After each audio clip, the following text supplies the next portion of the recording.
আচ্ছা, আমার নামটা বলো তো কি? খুব ভালো। আমি কিন্তু এখান থেকেই পড়াশোনা করেছি, এটা তোমরা জানো তো, তাই না? আচ্ছা, এখান থেকে আমি পড়াশোনা করেছি ক্লাস 6 থেকে ক্লাস 10 পর্যন্ত, অনেক আগে। তো তোমাদেরকে দেখে আমার খুব ভালো লাগছে।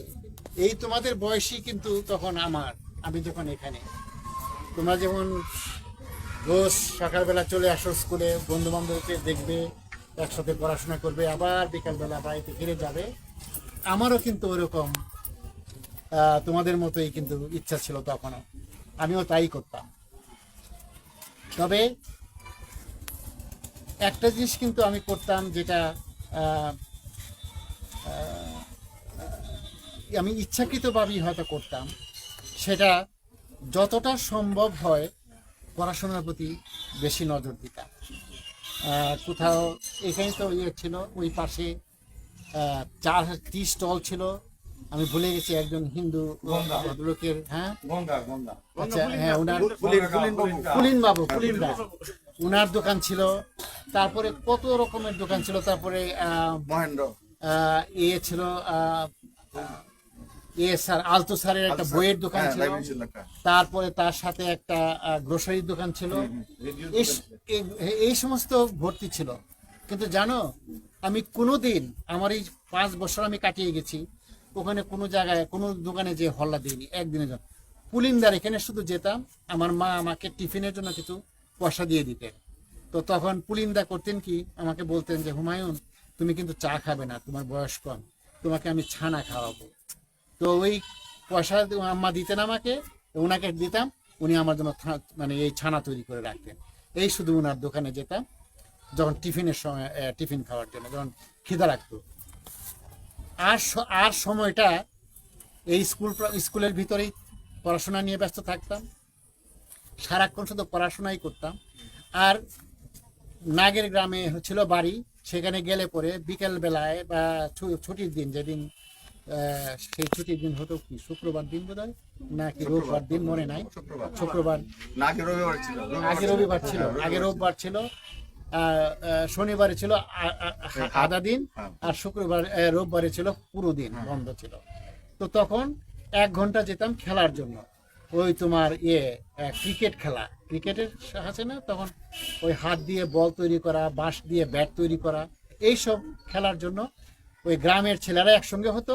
আমি শুধু যেতাম শুধু 1 ঘন্টার জন্য, একদম ঘড়ি ধরে, আমার একটা ঘড়ি ছিল বাসায়, তো ওই ঘড়ি ধরে 1 ঘন্টার জন্য খেলতে যেতাম। তো খেলাটা দরকার, স্বাস্থ্য ঠিক রাখানোর, দৌড় করলে পরে ও তো খেলাধুলা করবে তোমরা, কিন্তু পড়াশোনা করবে সবসময়ই সারাক্ষণ। কিন্তু এখন তোমাদের একটা যে জিনিসটা তোমাদেরকে হয়তো নষ্ট করার সম্ভাবনা রাখে, সেটা হচ্ছে তোমাদের ওই টেলিফোনের মধ্যে যে মোবাইল ফোন, তোমাদের যে ফোন আছে, যে ফোনের মধ্যে এত কিছু আছে যে তোমরা লেখাপড়া ছেড়ে হয়তো সারাদিন ওটা নিয়ে থাকলে হয়তো বুঝবে না কখন সময় পেরিয়ে গেছে।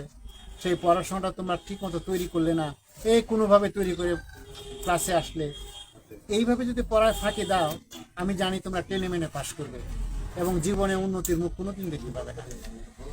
কারণ একটা কথা আছে, এখন হলো কষ্ট করে পড়াশোনা করার সময়, যাতে সারা জীবন সুখে থাকতে পারো। আর এখন যদি ওই সামান্য আনন্দের জন্য আত্মবিহ্বলতায় সময়টা নষ্ট করো, সারা জীবন কিন্তু দুঃখী হবে, দুঃখী থাকবে এবং গরিব অবস্থায় থাকবে, কোনোদিন সুখের মুখ দেখবে না। এইটা তোমরা কিন্তু মনে রাখবে। এখনো আমার কথাটা হয়তো তোমরা বুঝতে পারছো কিনা জানি না, তবে আমার কথাটা তোমরা এমনভাবে দিবে যেন এটা বইয়ের একটা কথা তোমাদের জ্ঞান দেওয়া, যে তোমাকে কষ্টটা এখন করতে হবে যাতে সারা জীবন সুখে থাকো। আর এখন যদি সুখটা বেছে নাও এই 2-3 বছর 5 বছরের জন্য, আগামী 50 বছর কিন্তু কষ্টে থাকবে। এই দিন আনতে পান্তে ফোরাবে, ভালো একটা চাকরি পাবে না, কোথাও কিছু করে উঠতে পারবে না, তোমাকে ঘিরে তোমার পরিবার তৈরি হবে, সংসার হবে, তাদেরকেও তুমি সাপোর্ট করতে পারবে না। কেন সেই সারা জীবন কেন কষ্ট করবে? এখন একটু কষ্ট করলে যদি সারা সুখ সামনে তোমাদের জন্য অপেক্ষা করে, এই কষ্টটা তুমি এখন কেন করবে না? এই তো 5-6 বছরের ব্যাপার। এখন হলো এটাকে, এই জন্য আমি বলি কলেজের ছাত্রদের, কলেজ কিংবা ইউনিভার্সিটির ছাত্রদেরকে আমি এত জোর দিয়ে বলি না, কারণ এখনকার সময়টা হলো বলে ফাউন্ডেশন। একটা বিল্ডিং তৈরি করতে গেলে পরে তার ফাউন্ডেশনটা আগে তৈরি করতে হয়।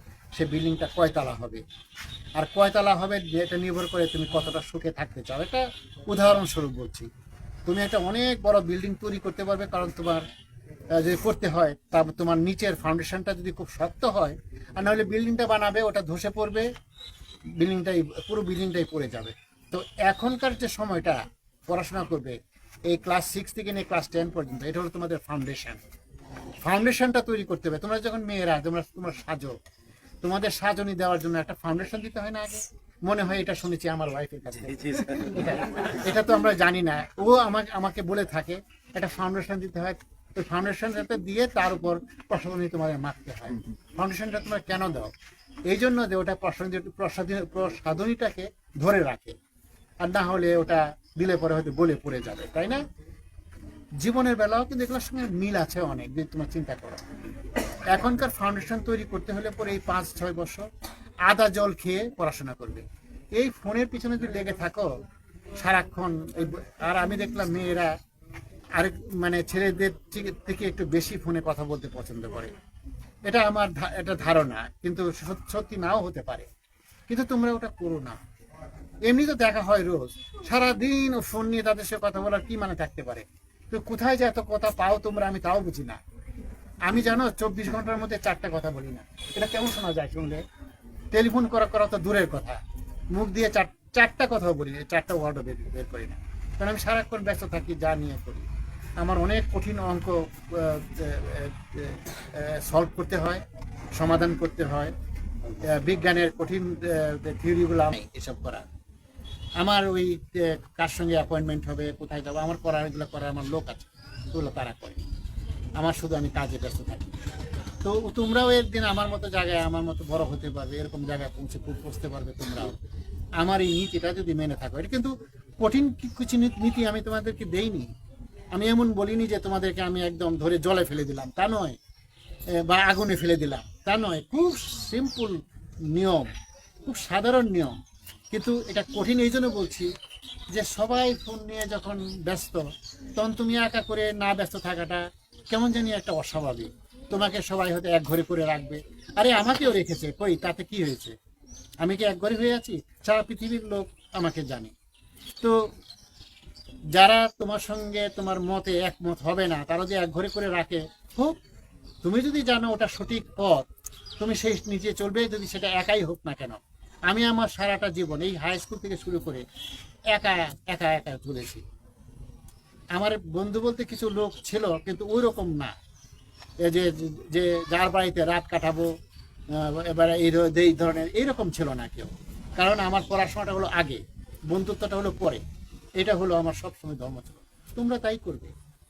তোমরা যদি এইভাবে সময় নষ্ট করো, এখন সময় নষ্ট করার কত কিছু যে জিনিস বেরিয়েছে, এগুলোর প্রতি তোমরা হবে না, মনোযোগ দিবে পড়ার প্রতি, অঙ্ক করার প্রতি, বিজ্ঞান পড়ার প্রতি। বিজ্ঞান পড়াটা কিন্তু এত সহজ না। যার জন্য এই যে বিজ্ঞান পড়ে যারা ডাক্তার হয়, ইঞ্জিনিয়ার হয়, কেন এত পয়সা তাকে বেতন দেওয়া হয়? কারণ এটা কঠিন। আর কঠিনটা যারা পড়তে চায় তাদের কষ্ট অনেক, ব্রেনকে কষ্ট দেওয়া পরে, যার জন্য তাকে ওরকমভাবে কদরও করা হয়। এখানে তোমার সহজ জিনিস যদি বেছে নাও, তোমার জীবনটাও কিন্তু ওই রকমই হবে, সাধারণভাবে জীবনযাপন করবে। করো না সেটা। তোমরা এটাকে চ্যালেঞ্জ হিসাবে নাও, যে জীবনে একটা কিছু হবে। আর প্রত্যেকেই আমি এই কথাটা বলবো তোমাদেরকে, যে জীবনের লক্ষ্য ছাড়া তুমি কিছু হতে পারবে না। একটা লক্ষ্য থাকতে হবে, এটাকে বলে এইম ইন লাইফ বলে। এই কথাটা শুনেছো? এইম ইন লাইফ, জীবনের লক্ষ্য। কেউ তোমাদের মধ্যে ডাক্তার হবে, কেউ ইঞ্জিনিয়ার হবে, এখন থেকে সেটা ভাবতে হবে। আমি যখন ক্লাস 4-এ পড়ি, তখন আমি আমার এইম ঠিক করেছি যে আমি একজন অ্যারোস্পেস ইঞ্জিনিয়ার হব, যে হেলিকপ্টার তৈরি করব, রকেট তৈরি করব, উড়োজাহাজ তৈরি করব। ক্লাস 4-ই পড়ি তো তখন আমি। আর সেই লক্ষ্য থেকে আমি বিচ্যুত হইনি। আমাকে আমার ক্লাসমেটরা আমাকে এক ঘরে করে মানে রাখলেও সেটা যদিও সাময়িক, কারণ বলে যে আমি এতটা স্পেশাল হওয়ার কি আছে। না, আমি স্পেশাল না, তবে আমার আইডিয়া, যে ধারণা যে এটা আমার সঠিক পথ, তোমরা ফলো করছো না, কিন্তু আমি করব। এটা যদি তোমাদের ভালো না লাগে, ভালো, তোমরা আমাকে ছাড়াই তোমরা চলো, আমি একাই চলতে পারবো। তো এই ব্যাপারে আমি কিন্তু কোনোদিন কম্প্রোমাইজ করি নাই। এই যে বন্ধু বলতে অজ্ঞান, এটা আমি কোনোদিন হইনি। তোমরা মনে করো যে বন্ধুত্ব না থাকলে তোমার বন্ধু মারা যাবে, না, তোমরা মরবে না। বন্ধু বন্ধু বলে অজ্ঞান কোনোদিন এই ধারণা পোষণ করবে না কেউ। ওরা তোমার সঙ্গে চলতে না চায়, তুমি একটা দিকে আগাবে, না চলতে না চলো, ওদের ভাবে ওরা যাবে, কিন্তু দেখবে একদিন খুব সাধারণ হয়ে ওরা জীবনযাপন করবে। তুমি যে একা, তোমাকে যে কষ্ট দিল, তুমি দেখবে একদিন খুব বড় হবে। কাজে ভালো যেটা যে পথ, সে পথে চলবে, কোনো কম্প্রোমাইজ করবে না। কম্প্রোমাইজের বাংলা কি? আপোষ করবে না। তোমরা সেটা আপোষ করবে না কোনোদিন, নীতিগত কারণে তোমরা কোনদিন আপোষ করবে না। আরেকটা কথা বলছি, সত্যি কথা বলছি। আরেকটা কথা বলছি, সৎ পথে চলবে। সত্যি কথা বলা, সৎ পথে চলা।